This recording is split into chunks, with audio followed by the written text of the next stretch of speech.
Good day mga boss! Welcome back sa aking tattoo vlog. Panibagong bossing na naman ang ating sasaktan ngayong araw na to mga boss. At ang gamit nating tinta, syempre wala nang iba. Artink Ink by Sir Bong.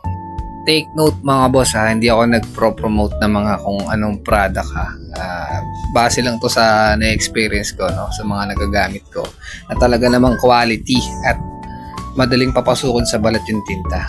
Kaya yun ang ginagamit ko talaga. At kung makikita nyo dyan mga boss, nagagloves na tayo at nakasetup na tayo dyan. Kinakausap natin yung bossing natin kung ano yung mga dapat gawin. Siyempre pag may bagong tattoo, di ba? So eto na, nakabakat na sa balat ng ating bossing yung design niya. Ang design nga pala napili natin bossing ay spider. Yun. Hindi ko natanong kung bakit spider eh. At meron akong konting isi-share sa inyo mga boss, lalo na sa mga nag-i-start pa lang mag-tattoo, no? Diyan sa part na yan guys, kung makikita nyo, hindi ko masyadong binabaon yung karayon. Dahil sa part na yan guys ay masakit, no?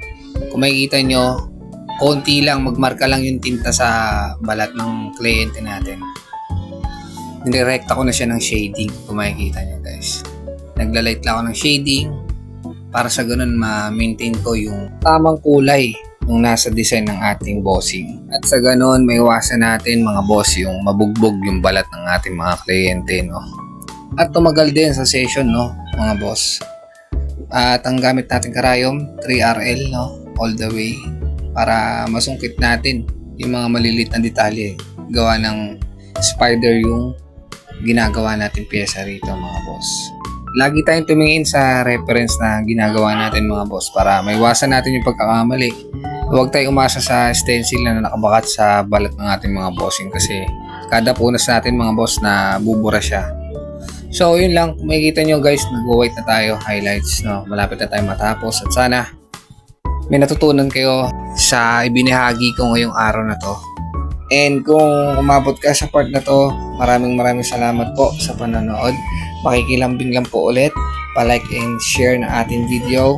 And sa mga bago, pa-follow na lang po ng aking Facebook account para po updated po kayo sa ilalabas kong mga videos.